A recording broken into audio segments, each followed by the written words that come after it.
Évangile de Jésus-Christ selon saint Jean, chapitre 6, versets 52 à 59.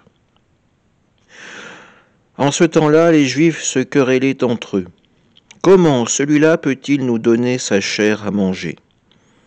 Jésus leur dit alors, Amen, amen, je vous le dis, si vous ne mangez pas la chair du Fils de l'homme, et si vous ne buvez pas son sang, vous n'avez pas la vie en vous.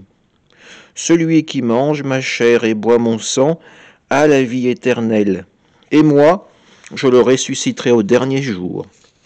En effet, ma chair est la vraie nourriture et mon sang est la vraie boisson.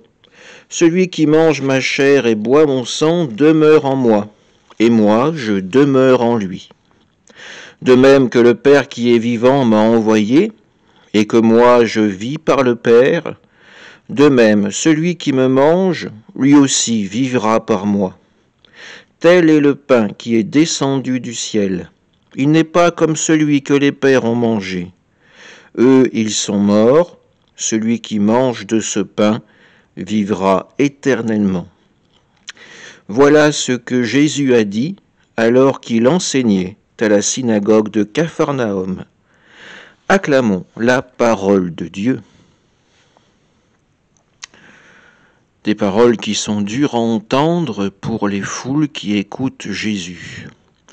Il faut manger sa chair et boire son sang. Tout dans les paroles de Jésus ne peut qu'offusquer, révulser les personnes qui l'écoutent. Pourtant, ce que Jésus nous invite à faire, c'est à l'accueillir au plus intime de nous-mêmes, l'accueillir comme la nourriture que le Seigneur nous donne pour refaire nos forces. La seule et vraie nourriture qui peut nous rendre capables de marcher vers le royaume de Dieu tout en vivant de l'Évangile. Oui, le Christ est bien plus que la manne, il est le pain véritable, il est ce qui permet à l'homme de continuer à avancer dans la foi et l'espérance. Amen.